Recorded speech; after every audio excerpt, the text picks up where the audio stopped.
So ఇప్పుడు చూస్తున్నట్టయితే జగన్ ప్రభుత్వం అనేది ఇంకా రేపటి రోజున ప్రజల మధ్యలో వాళ్ళకి ఎట్లాంటి సానుకూలత లేదని అనుకోవాలి సార్. ఎందుకంటే ఏపీలో ఏపీ వ్యాప్తంగా అంగన్వాడీ టీచర్స్ అంటే వాళ్ళకి వేతనాల గురించి కావచ్చు, వాళ్ళ ప్రాబ్లమ్స్ గురించి కావచ్చు ఆందోళన చేస్తుంటే ఎలాంటి స్పందన లేదు ప్రభుత్వం నుంచి. సో దీన్ని మనం ఎలా చూసుకోవాలి సార్?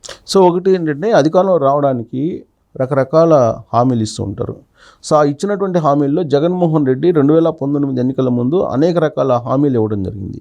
ఈ హామీల్లో ప్రధానమైన హామీ అంగన్వాడీలది. అంగన్వాడీలకు ఇచ్చినటువంటి హామీ ఏంటంటే తెలంగాణ ప్రభుత్వం ఏదైతే అంగన్వాడీలకు ఇస్తుందో దానికన్నా ఒక 1000 రూపాయలు నేను ఎక్కువ ఇస్తానని చెప్పి ఆ రోజున జగన్మోహన్ రెడ్డి ఇచ్చినటువంటి హామీ. దానికి తగ్గట్టు ఇప్పుడు అంగన్వాడీలకు నేను న్యాయం చేస్తాను, కాంట్రాక్ట్ ఉద్యోగులు నేను పర్మనెంట్ చేస్తాను, ఇలాంటివన్నీ చాలా హామీలు ఇవ్వడం జరిగింది. సిపిఎస్ రద్దు చేస్తాను, ఇలాంటి హామీలు చాలా ఇచ్చాడు జగన్మోహన్ రెడ్డి. సో అవేవి అమలు చేయలేనటువంటి పరిస్థితిలో ఉన్నాడు. కేవలం నవరత్నాలకు సంబంధించినటువంటి అంశాలు ఏవైతే ఉన్నాయో 9 వాటికి సంబంధించి మాత్రం ఆయన డబ్బులు వేస్తున్నాడు. అంతకుమించి మిగిలినటువంటి హామీలు, విధానపరమైనటువంటి హామీలు ఏవి కూడా నెరవేర్చలేకపోతున్నాడు ఆయన.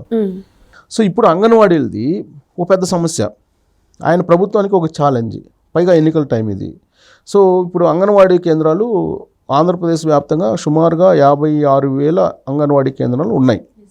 సో ఈ అంగన్వాడీ కేంద్రాల్లో దాదాపు 120,000 మంది అంగన్వాడీలకు సంబంధించిన హెల్పర్లు వీళ్ళు పనిచేస్తున్నారు. సో ఇంకా వీళ్ళ కుటుంబీకులు ఉంటారు కదా, ఇంటూ 3 వేసుకో, దాదాపు ఒక 7-8 లక్షల, అక్కడ 7-8 లక్షల మందికి సంబంధించినటువంటి ఒక సమస్య అది. దానికి పరిష్కారం చూపమని చెప్పేసి అంగన్వాడీలు మీరు చెప్పినటువంటి హామీనే నెరవేర్చండి అని చెప్పి వాళ్ళు నిలదీస్తున్నారు. గత వారం రోజుల నుంచి వాళ్ళు రకరకాలుగా ఆందోళన చేస్తున్నారు. ఆంధ్రప్రదేశ్ వ్యాప్తంగా ఉన్నటువంటి అంగన్వాడీ కేంద్రాలలో తాళాలు తీయటం, తాళాలు పగలగొట్టడం, లేదంటే ఆ తలుపులు పాల్గొట్టి వెళ్ళిపోవటం ఈ పంచాయతీ కార్యదర్శులు, లేదా పంచాయతీ వార్డు, లేదంటే గ్రామ సచివాలయ ఉద్యోగులు వీళ్ళు అంగన్వాడీలు అడ్డుకోవటం, ఇదే గొడవ జరుగుతుంది. అంగన్వాడీలకి గ్రామ వార్డు సచివాలయ సిబ్బందికి మధ్య ఘర్షణ జరుగుతుంది. అక్కడేమో అంగన్వాడీలు చేయాల్సినటువంటి పనులు చేయలేదు, అంగన్వాడీలో ఉండేటువంటి సరుకులు ఏమో వాళ్ళు ఇవ్వట్లేదు, గందరగోళంగా మారింది. సో దీంతో ఈ సమస్యను పరిష్కరించాలని చెప్పి బొత్స సత్యనారాయణ మంత్రికి అప్పచెప్పారు జగన్మోహన్ రెడ్డి. బొత్స సత్యనారాయణ ఒక మీటింగ్ వేసి కమిటీతోటి మీ సమస్యలు మేము తీర్చలేము, మేము తీర్చేటువంటి పరిస్థితి లేదు అని చెప్పేశారు. సో దీంతో మరింత ఆగ్రహానికి గురయ్యి కొన్ని లక్షల మంది మహిళలు బయటకు వస్తున్నారు. అంగన్వాడీలు అలాగే వాళ్ళ హెల్పర్లు కొన్ని లక్షల మంది బయటకు వస్తున్నారు. దీంతో లా అండ్ ఆర్డర్ సిచ్యువేషన్ కూడా ఆడ డిస్టర్బ్ అవుతుంది. ఎందుకు గవర్నమెంట్ మా వల్ల కాదని చెప్తుందంటే నిజంగా వాళ్ళ వల్ల అయ్యేటువంటి ప్రసక్తే లేదు. కారణం ఏంటంటే ఇప్పుడు అంగన్వాడీలకు ఇస్తుంది గౌరవ వేతనం, రైట్ సార్. సో వాళ్ళ డిమాండ్ ఏంటి, ఇప్పుడు మాకు కనీస వేతనం ఇవ్వాలి అని చెప్పి డిమాండ్ చేస్తున్నారు. సో ఒకసారి కనీస వేతనం ఇస్తే కనుక అది ప్రభుత్వ ఉద్యోగులకి ఇచ్చినట్టు అయిపోతుంది. సో పైగా సుప్రీంకోర్టు ఏదైతే ఇచ్చిందో 2022లో సుప్రీంకోర్టు ఏదైతే తీర్పు ఇచ్చిందో, ఎప్పుడు ఇచ్చింది సుప్రీంకోర్టు, 2022న ఒక తీర్పు ఇచ్చింది. ఏమిచ్చింది, 2022 ఏప్రిల్ 25వ తారీఖున ఒక తీర్పు ఇచ్చింది సుప్రీంకోర్టు.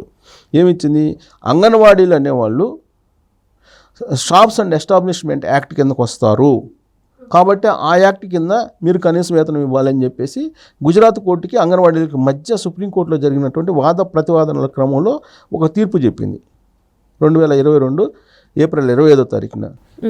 ఆ తీర్పు ప్రకారం మాకు కనీస వేతనాలు ఇవ్వండి అని చెప్పి వాళ్ళు అడుగుతున్నారు, ప్లస్ గ్రాడ్యుటీ ఇవ్వాలి అని చెప్పి అడుగుతున్నారు. ఏంటి గ్రాడ్యుటీ అంటే, గ్రాడ్యుటీ అంటే ఏంటి అనండి, మనం కనుక ఒకసారి ఆ సుప్రీంకోర్టు గైడ్లైన్స్ని తీసుకొని సుప్రీంకోర్టు ఇచ్చినటువంటి ఆ తీర్పు ప్రకారం గ్రాడ్యుటీ కనుక ఇస్తే ఏమవుతుంది అనే దాని మీద మనం చర్చించుకుందాం.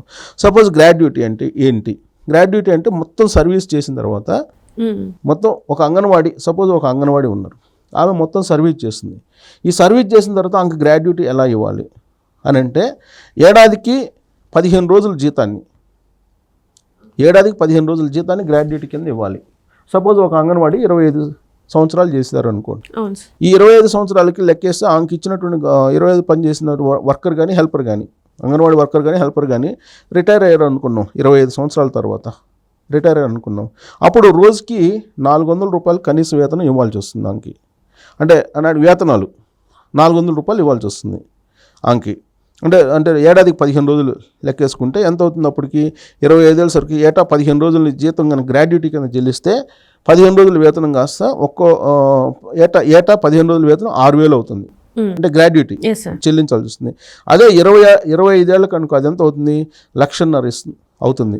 అంటే రిటైర్ అయ్యడానికి 1,50,000 రూపాయలు గ్రాడ్యుటీ వీళ్ళకి ఇవ్వాలి. సో ఇప్పుడు ఇక్కడ మతలబు ఏంటంటే ఓకే ఇవ్వడానికి ప్రభుత్వం ఒప్పుకుంది అనుకున్నాం. ఇన్ కేస్ గ్రాడ్యుయేట్ ఇవ్వడానికి కనుక ఒప్పుకుంటే అదేమవుతుంది, షాప్స్ అండ్ ఎస్టాబ్లిష్మెంట్ యాక్ట్ పరిధిలోకి వీళ్ళు వెళ్ళిపోతారు. ఒకసారి షాప్స్ అండ్ ఎస్టాబ్లిష్మెంట్ పరిధిలోకి వెళ్ళిపోతే వీళ్ళకి ఇప్పుడు ఏం చేస్తున్నారు, వీళ్ళకి డ్యూటీ అంటూ 8 hours ఉంటుంది. అవును సార్. షాప్స్ అండ్ ఎస్టాబ్లిష్మెంట్ యాక్ట్లోకి వెళ్తే 8 hours డ్యూటీ ఉంటుంది. కానీ ఇప్పుడు ఏం చేస్తున్నారు అంగన్వాడీలు, ఎంత టైం అయినా వాళ్ళు ఓన్లీ గౌరవ వేతనమే. గౌరవ వేతనం అంటే మీకు స్వచ్ఛందంగా పనిచేయాలి, దానికి సంబంధించి ఎంతో కొంత వేతనం ఇస్తారు, అంతే తప్ప ఇంత ఇవ్వాలని ఏమీ లేదు. జస్ట్ వాలంటీర్ లాగా చేయాలి, గౌరవ వేతనం తీసుకుంటున్నారు. ఒకసారి కనుక ఈ గ్రాట్యుటీ ఇస్తాము సుప్రీంకోర్టు ప్రకారం అని అంటే ఈ ఇమీడియట్గా షాప్స్ అండ్ ఎస్టాబ్లిష్మెంట్ యాక్ట్ కిందకి వెళ్ళిపోతారు వీళ్ళు. వన్స్ వెళ్ళిపోతే అప్పుడు 8 hours మాత్రం వర్క్ చేయాల్సి వస్తుంది. 8 hours వర్క్, కనీస వేతనం ఇవ్వాల్సి వస్తుంది. నెక్స్ట్ డిమాండ్ కనీస వేతనమే, మళ్ళీ సుప్రీంకోర్టుకి వెళ్ళిపోతారు. సో కాబట్టి ఇక్కడ గుజరాత్లో ఉన్న అంగన్వాడీలకి ఆ ప్రభుత్వానికి జరిగినటువంటి ఈ సుప్రీంకోర్టులో జరిగినటువంటి వాద ప్రతిపాదన తర్వాత వచ్చినటువంటి తీర్పు ప్రకారం మాకు ఇవ్వండి అని చెప్పి వీళ్ళు అడుగుతున్నారు. సుప్రీంకోర్టు తీర్పు ప్రకారం అది ఇస్తే కనుక ఇప్పుడు వచ్చేటువంటి బాధ అది. ఇప్పుడు కనీస వేతనం ఎంత, ఇప్పుడు 15,000 ఉంది. సో అంటే రోజుకి 500 ఉంటుంది. ఈ లెక్కన 15 రోజుల వేతనం కనుక ఇప్పుడు ఇస్తే కనుక 7,500 అవుతుంది ఏడాదికి. 25 ఏళ్ళకి 1,87,000 రూపాయలు గ్రాడ్యుయేట్ ఇవ్వాల్సి వస్తుంది ప్రభుత్వం. ఇది అలాగే ఇప్పుడు తాజాగా ఏంది, కనీస వేతనం కూడా పెంచమని చెప్పి కార్మిక సంఘాలు డిమాండ్ చేస్తున్నాయి. ఎంతకు పెంచమని చెబుతున్నారు, ఇప్పుడే ఉంది కనీస వేతనం 15,000, దాన్ని 26,000కి పెంచమని చెబుతున్నారు కార్మిక సంఘాలు. ఇన్ కేస్ అది పెంచుతారు అనుకో అప్పుడు గ్రాడ్యుయేట్ కూడా పెరిగిపోతుంది అంగన్వాడీలకి. సో ఇది భరించలేనటువంటి పరిస్థితి, ప్రభుత్వం భరించలేనటువంటి పరిస్థితి. 26,000 కనీస వేతనం ఇస్తే కనుక ఆ లెక్కన ఈ అంగన్వాడీలకి ఎంత వస్తుంది, ఏటా 13,000 గ్రాడ్యుయేట్ వస్తుంది. 13,000 గ్రాడ్యుయేట్ ఇవ్వాల్సి వస్తుంది ప్రభుత్వం. 25 ఏళ్ళకి ఎంత వస్తుంది, 3,25,000 గ్రాడ్యుయేట్ ఇవ్వాల్సి వస్తుంది రిటైర్ అయిన తర్వాత, డబుల్ పెరిగిపోతుంది. సో కాబట్టి ఇది అసలు ఏమాత్రం వర్కౌట్ కాదు అనేది రాష్ట్ర ప్రభుత్వాలు అన్నీ ఉన్నాయి. గుజరాత్ ప్రభుత్వం కూడా దాన్ని ఇంప్లిమెంట్ చేయాల, మాకు భారం పడుతుంది, ఆ భారాన్ని మేము భరాయించలేమని చెప్పి సుప్రీంకోర్టుకు కూడా విన్నవించారు వాళ్ళు. అయితే ఇప్పుడు వాళ్ళు అంగన్వాడీలు చెప్పేది ఏంది, ఇప్పుడు మాకు ఇది కావాలి అని చెప్పి అడుగుతున్నారు. ఏది గౌరవ వేతనం ఇవ్వాలి, గౌరవ వేతనం ఇచ్చి మా చేత పని చేయించుకోవాలి అని చెప్పి ఇస్తున్నారు. సో ఇది కనుక ఇంప్లిమెంట్ చేస్తే షాప్స్ అండ్ ఎస్టాబ్లిష్మెంట్ యాక్ట్ కింద వెళ్ళిపోతే అప్పుడు ఇమీడియట్గా మాకు మరి రెగ్యులర్ చేయమని చెప్పి డిమాండ్ చేస్తారు. గవర్నమెంట్ ఎంప్లాయీస్ కింద వచ్చేస్తారు. సో మాకు కాంట్రాక్ట్ బేసిస్ ఉన్నాం, మేము కాంట్రాక్ట్ బేసిస్ కింద, మీరు కాంట్రాక్ట్ బేసిస్లో తీసుకున్న ఉద్యోగుల్లాగా మేము వచ్చేస్తాం, మమ్మల్ని పర్మనెంట్ చేయండి అని చెప్పి పైగా పిఎఫ్ ఈఎస్ఐ ఇవన్నీ ఇవ్వాల్సి వస్తుంది. మళ్ళీ పెన్షన్ అవి కనుక ఇస్తే, వన్స్ పిఎఫ్ ఈఎస్ఐ ఇస్తే కనుక డెఫినెట్గా అది గవర్నమెంట్ ఉద్యోగుల కింద నెక్స్ట్ స్టెప్కి వెళ్ళిపోతారు. సో కాబట్టి ఇది సాధ్యం కాదని చెప్పి ఆంధ్రప్రదేశ్ ప్రభుత్వం చెప్పేసింది. అది సాధ్యం కాదని కూడా వాళ్ళకి తెలుసు ప్రభుత్వానికి. అయినప్పటికీ కూడా వాళ్ళు ఎన్నికల సమయంలో హామీ ఇచ్చారు కాబట్టి ఇప్పుడు జగన్మోహన్ రెడ్డిని నిలదీస్తున్నారు. అందుకే ఈ యుద్ధం అనేది అంతం కానటువంటి యుద్ధం, జగన్మోహన్ రెడ్డి వర్సెస్ అంగన్వాడీలు. ఇది జరుగుతుంది, 10 రోజుల నుంచి జరుగుతుంది, గొడవలు అవుతున్నాయి.